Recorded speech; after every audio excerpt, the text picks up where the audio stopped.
She's a real woman with a real life. She's someone you can relate to. Dawn Newton. You don't know me.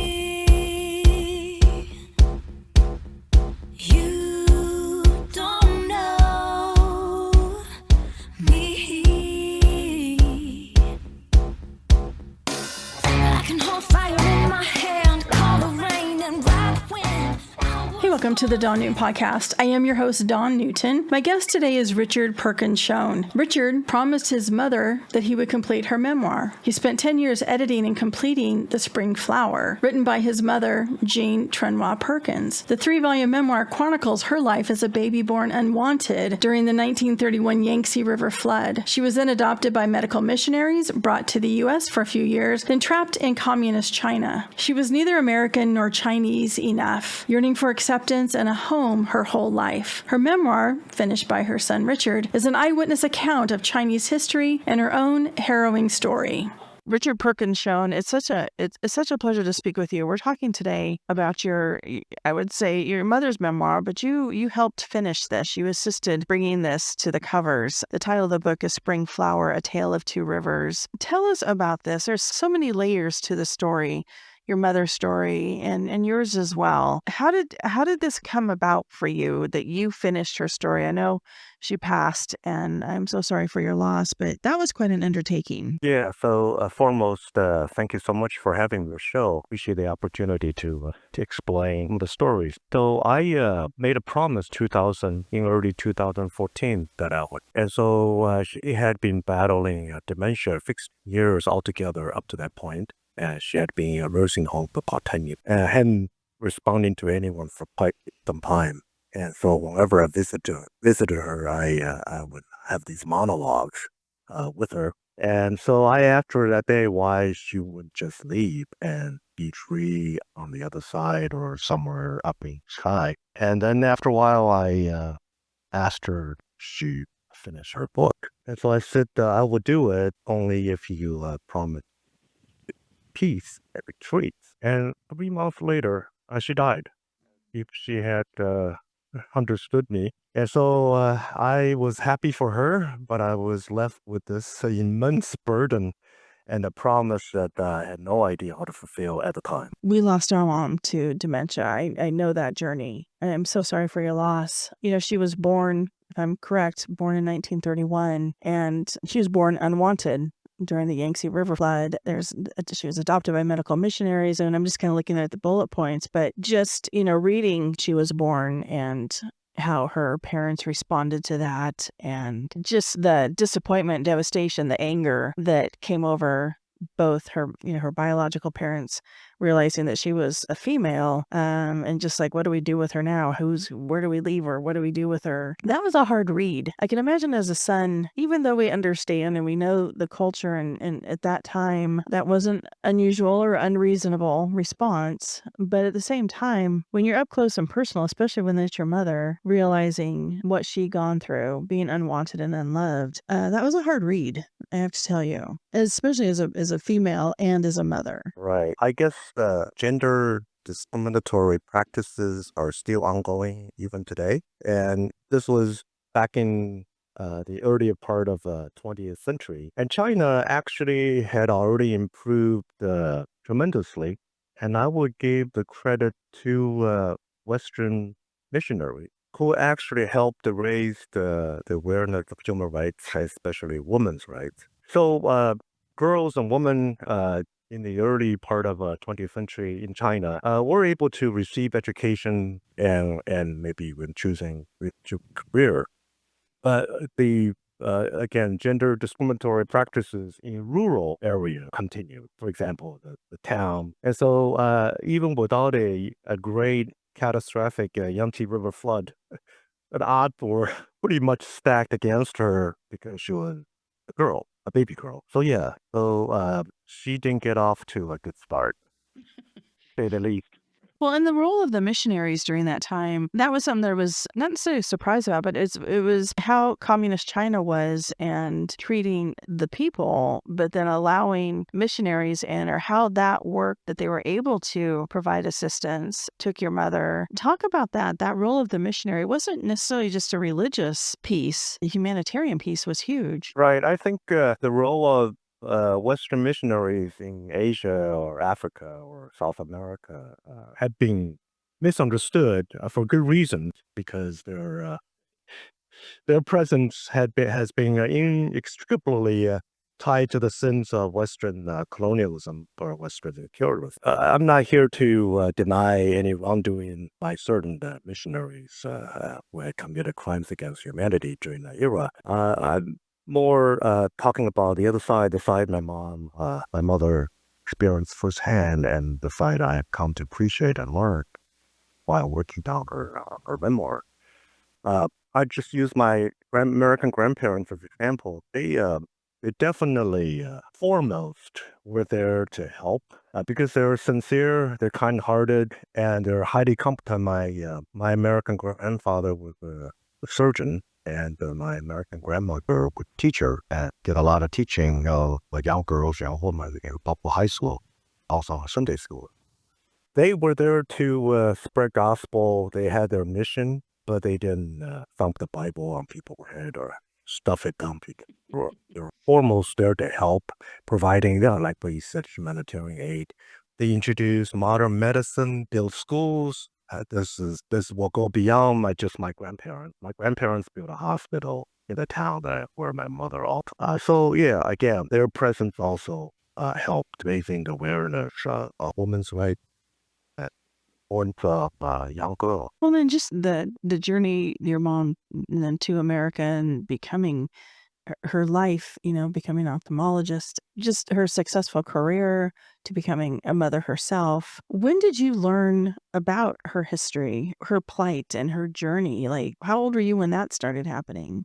That's a great question because a lot of people told me I was literally Shanghaied onto a plane, head to Tokyo, and later landed in JFK, New York. And it was during that journey my mother began to tell me her story, her past, and I was flabbergasted because I didn't know my mom was actually, in many ways, American, and English was actually her first language.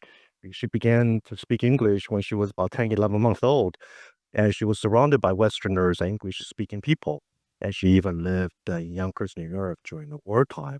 And all I knew at the time that she was at the time, well, she and she returned to U.S. and brought me with her early 1980s. I was about 14 years old. All I knew at that time that she was a brilliant ophthalmologist, a surgeon, and someone who was highly sought after by people uh, as far away as a few hundred miles. So when she told me all of that, it was hard, difficult to digest, to say the least. Yeah. Oh, I can only imagine. It's, because we look at, as kids, we just look at our parents, our mother, our father, that those roles as that's just mom. We don't, we take them for granted. We don't appreciate everything that they do. And then, especially at 14, a teenager, you're coming into your own, and then you start hearing this story. It's like, wait a minute, who are you? I mean, short of almost a superhero in the eyes of a 14-year-old.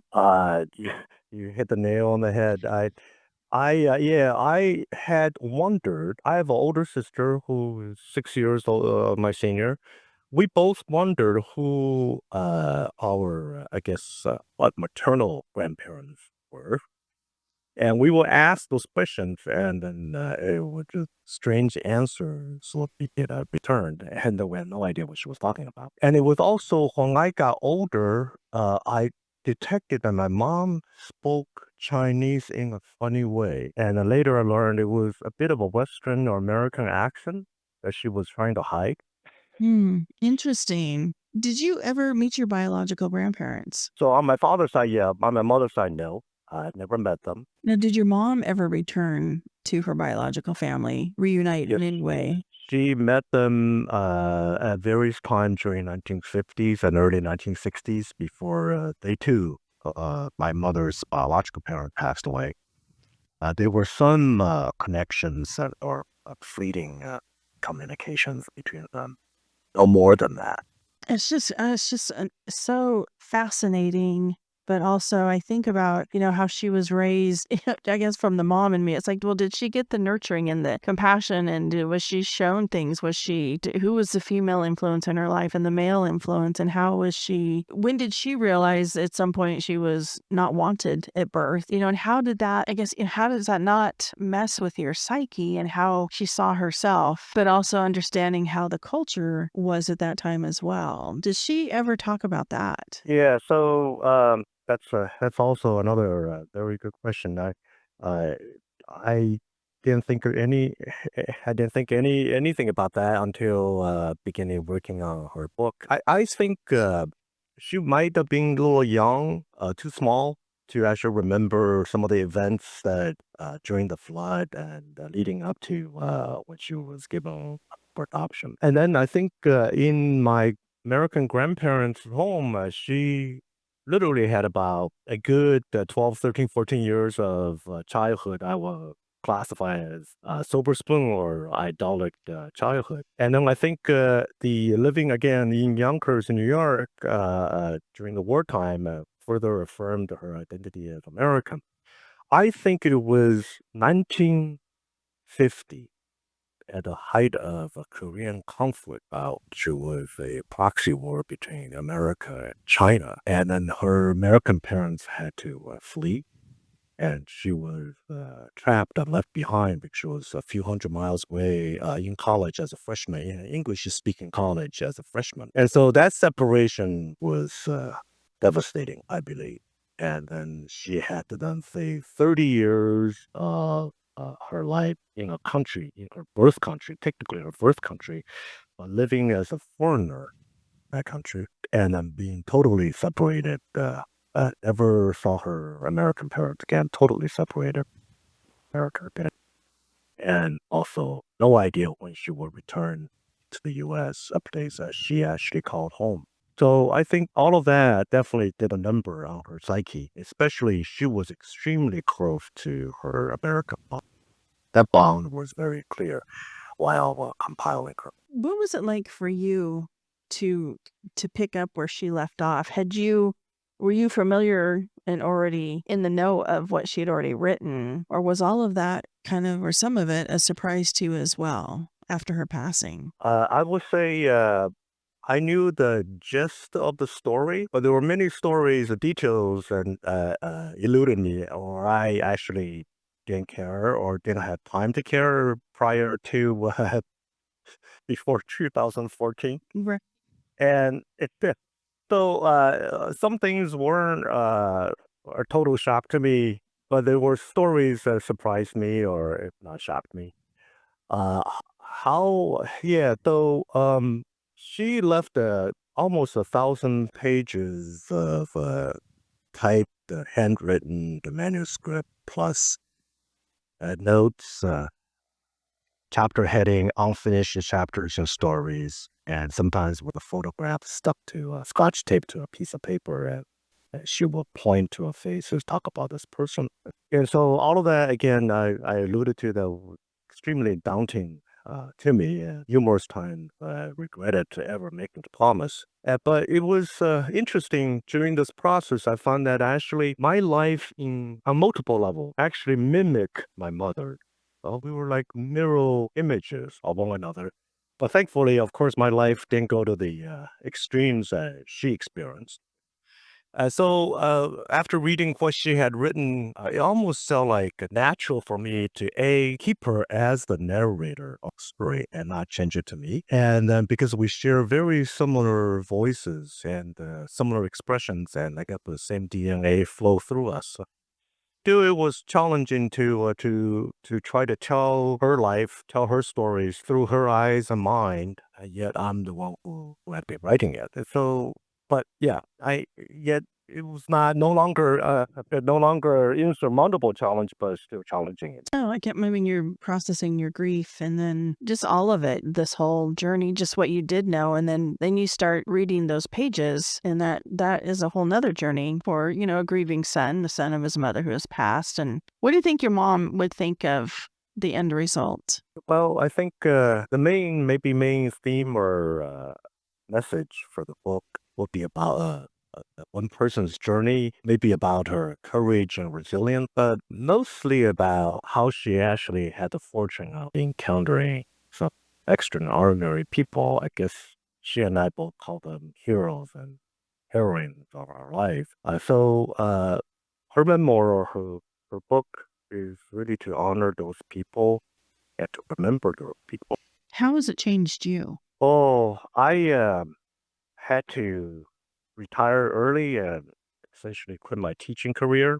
So that was a huge change because I could no longer fighting a two-front battle. This memoir took enormous amount of toll on me in terms of emotional, mental, and physical energy. But most interestingly, I had been devoted to teaching chemistry for a better part of 3 decades. And while that was feeling a rewarding, good thing to do overall, I had been very much tunnel visioned. I never looked up or looked around. Working on my mother's memoir forced me to look up and look around and learn enormous amount about this world and history, people. And funny, once I started to do that, I could no longer go back to what I was doing.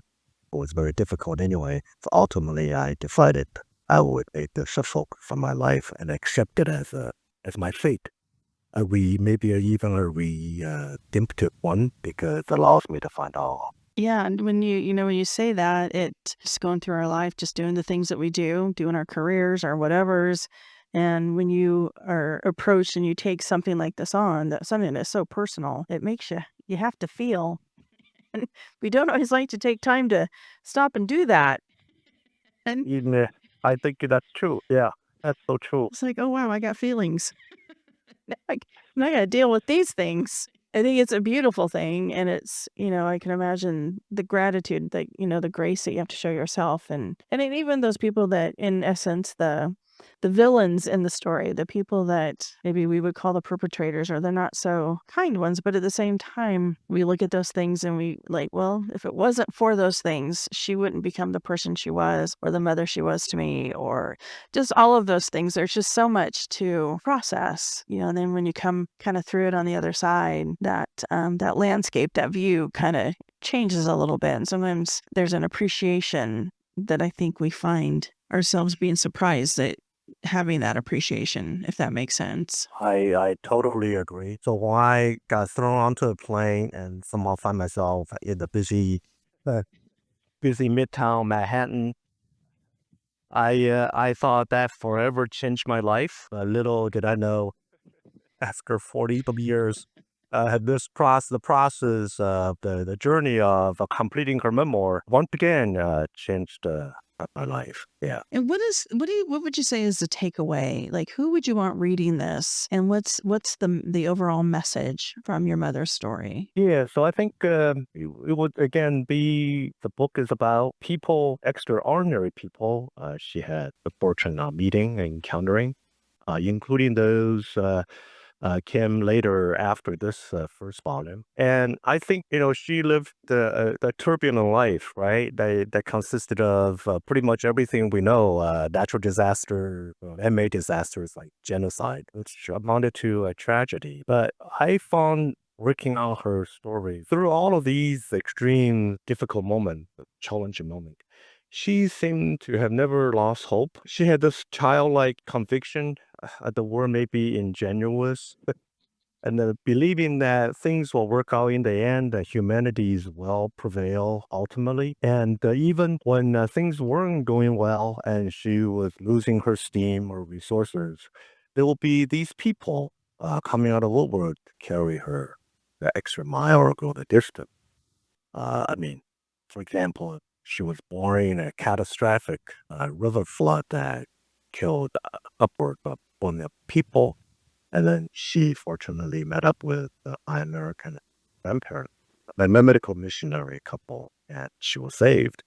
But you can't convince her otherwise because she had just one too many stories like that. So I think that's the main message. And it's interesting too, because she had every reason, and it would have been a reasonable path or reaction on her part to come away incredibly bitter or damaged or traumatized. And not to say that she didn't have those feelings, because I'm sure she certainly did in some point, but the way that what she did with her life, I mean, even the title of the book, Spring Flower, was that her idea or was that your idea? Because that's interesting, but I think it's also so fitting in it. It's telling of her outlook on life. And it's just fascinating to me when people are dealt a very rough hand, and how some do go a darker path or victims of abuse and some really atrocities, and others go a different direction, and what contributed to that. Your mom, as you said, had some earth angels that certainly crossed her path and helped her along the way. I couldn't have said it better than you just summarized. Back to the point of the title, Spring Flower, that's what her middle name is. Middle name is Tren-Hwa. And so Spring Flower is a transliteration of her Chinese name. It was a Chinese name that given by her biological parent. She was born. And in those days, they named girls after some kind of flower. But her biological grandparent and her biological parents were experts on flowers, so they just decided to give her a generic one for Spring Flower. And so, so the editors and publishers thought that was an interesting phrase used as a title. Yes. No, I agree completely. I think it's a beautiful title, actually. Realizing what the parents were thinking when they named her, but yet from Western culture, it's like that's not a bad name.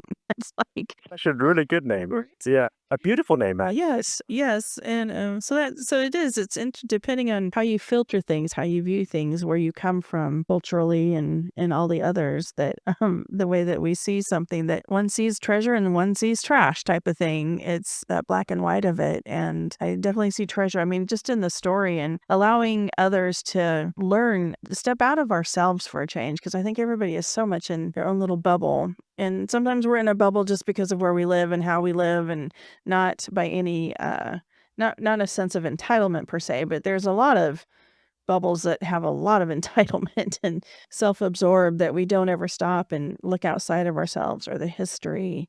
It sure gives you a whole new perspective and appreciation for where we are today in some aspects. And I think if there is another message, would be the book actually echoes what's going on today, even in today's world.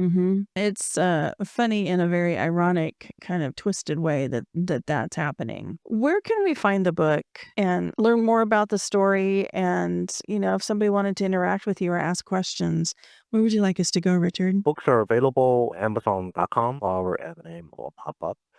Barnes Noble also has them. And then I have a linking page named after myself, Richard Perkins Hsung. And then I have a website. Someone told me it has the world's longest name. Oh, I won't spell it out here. Well, we'll link it when I get the interview posted and make sure people can find you. Well, Right. I appreciate this opportunity, and thank you for sharing the story and completing your mother's story. We need more of that, and being able to literally walk in someone else's shoes, and just be curious not only what her journey is, but what we're seeing today. It's very humbling. I appreciate that. Thank you for doing that, and thank you for this opportunity. Thank you so much for having me. I really appreciate the opportunity. Absolutely. Well, thank you again, Richard. I appreciate this time. Thank you.